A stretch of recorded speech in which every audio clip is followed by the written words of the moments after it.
ಒಂದು ದಿನ ಒಂದು ನಾಯಿ ತುಂಬಾ ಹಸಿವಿನಿಂದ ಮಾವಿನ ಮರದಲ್ಲಿ ಹಣ್ಣು ಕೀಳಲು ನೋಡುತ್ತಿತ್ತು. ಆಗ ಮಾವಿನ ಮರದ ಮಾಲೀಕ ಬಂದು ಅದನ್ನು ಓಡಿಸಿಬಿಟ್ಟರು. ಅದರಿಂದ ನಾಯಿ ಅತ್ತುಕೊಂಡು ನಿಂತಾಗ ಎರಡು ನಾಯಿಗಳು ಅದನ್ನು ನೋಡಿ ನಕ್ಕವು.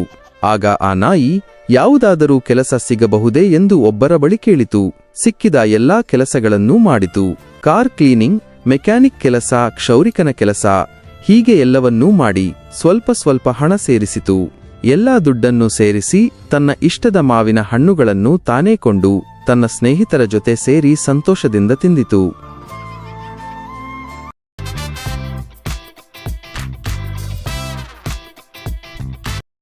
ಒಂದು ಚಿಕ್ಕ ಮಂಗ ಸೇನೆಗೆ ಸೇರಲು ಬಯಸುತ್ತದೆ. ಆರಂಭದಲ್ಲಿ ಒಬ್ಬ ಸೇನಾಧಿಕಾರಿ ಅದರ ಎತ್ತರವನ್ನು ನೋಡಿ ಸೇರಿಸಿಕೊಳ್ಳಲು ನಿರಾಕರಿಸುತ್ತಾನೆ. ಇದರಿಂದ ಮಂಗವು ತುಂಬಾ ದುಃಖಿತವಾಗುತ್ತದೆ ಮತ್ತು ಅಳುತ್ತದೆ. ನಂತರ ಮಂಗವು ಒಬ್ಬ ಹಿರಿಯ ಸೇನಾಧಿಕಾರಿಯ ಬಳಿ ತರಬೇತಿ ನೀಡುವಂತೆ ಕೇಳಿಕೊಳ್ಳುತ್ತದೆ. ಆ ಅಧಿಕಾರಿ ಅದಕ್ಕೆ ತರಬೇತಿ ನೀಡಲು ಒಪ್ಪಿಕೊಳ್ಳುತ್ತಾರೆ.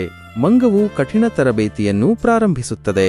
ಅದು ಓಡುವುದು, ಕಲ್ಲುಗಳನ್ನು ಎತ್ತುವುದು, ಬುದ್ಧಿಶಕ್ತಿಯನ್ನು ಹೆಚ್ಚಿಸಿಕೊಳ್ಳಲು ಪುಸ್ತಕಗಳನ್ನು ಓದುವುದು ಮತ್ತು ಕಸರತ್ತು ಮಾಡುತ್ತದೆ. ಕಾಲಕ್ರಮೇಣ ಮಂಗವು ದೊಡ್ಡದಾಗಿ ಮತ್ತು ಸ್ನಾಯುಗಳಿಂದ ತುಂಬಿ ಬಲಶಾಲಿಯಾಗಿ ಬೆಳೆಯುತ್ತದೆ. ಅಂತಿಮವಾಗಿ ಬಲಶಾಲಿಯಾದ ಮಂಗವನ್ನು ನೋಡಿದಾಗ ಆರಂಭದಲ್ಲಿ ಅದನ್ನು ತಿರಸ್ಕರಿಸಿದ ಸೇನಾಧಿಕಾರಿ ಆಶ್ಚರ್ಯಚಕಿತನಾಗುತ್ತಾನೆ.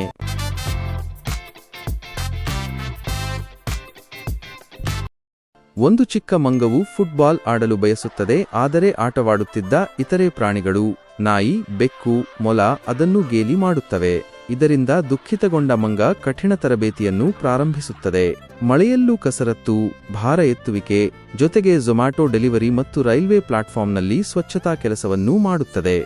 ಸಂಪಾದಿಸಿದ ಹಣದಿಂದ ಫುಟ್ಬಾಲ್ ಜೆರ್ಸಿ ಖರೀದಿಸುತ್ತದೆ. ಅದರ ಕಠಿಣ ಪರಿಶ್ರಮದ ಫಲವಾಗಿ ಮಂಗವು ಜಂಗಲ್ ಕಪ್ ಫೈನಲ್ಸ್ ಪಂದ್ಯಕ್ಕೆ ಆಯ್ಕೆಯಾಗುತ್ತದೆ. ಪಂದ್ಯದಲ್ಲಿ ಅದ್ಭುತವಾಗಿ ಆಡಿ ಗೋಲು ಗಳಿಸುತ್ತದೆ. ಅಂತಿಮವಾಗಿ ಮಂಗ ಮತ್ತು ಅದರ ತಂಡವು ವಿಶ್ವಕಪ್ ಟ್ರೋಫಿಯನ್ನು ಗೆದ್ದು ಸಂಭ್ರಮಿಸುತ್ತದೆ.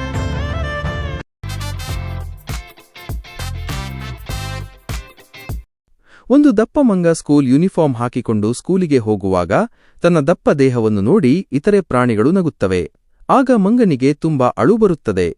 ಆಮೇಲೆ ಮಂಗ ತನ್ನ ಬಾಡಿಯನ್ನು ಸಣ್ಣ ಮಾಡಿಕೊಳ್ಳಲು ತೀರ್ಮಾನಿಸುತ್ತದೆ. ಅದು ಡಂಬೆಲ್ಸ್ ಎತ್ತೋದು, ಓಡೋದು, ಈಜೋದು, ಪುಲ್ಅಪ್ಸ್ ಮಾಡೋದು ಅಂತ ಕಷ್ಟದ ವ್ಯಾಯಾಮಗಳನ್ನು ಶುರು ಮಾಡುತ್ತದೆ. ಈ ಟ್ರೈನಿಂಗ್ ಟೈಮ್ನಲ್ಲಿ ಮಂಗ ತುಂಬಾ ಕಷ್ಟಪಡುತ್ತದೆ, ನೋವು ಅನುಭವಿಸುತ್ತದೆ. ಆದರೂ ಅದು ತನ್ನ ಗುರಿಯನ್ನು ತಲುಪಲು ಬಿಡದೆ ಮುಂದುವರಿಯುತ್ತದೆ. ಕೆಲವು ದಿನಗಳ ನಂತರ ಮಂಗ ಪೂರ್ತಿ ಬದಲಾಗಿ ಹೋಗುತ್ತದೆ. ದಪ್ಪತನ ಕಳೆದುಕೊಂಡು ತೆಳ್ಳಗೆ ಸ್ಟ್ರಾಂಗ್ ಆಗುತ್ತದೆ. ಈಗ ಅದು ಸ್ಕೂಲ್ ಯೂನಿಫಾರ್ಮ್ ಹಾಕಿಕೊಂಡು ಖುಷಿಯಾಗಿ, ಕಾನ್ಫಿಡೆಂಟ್ ಆಗಿ ಓಡಾಡುತ್ತದೆ.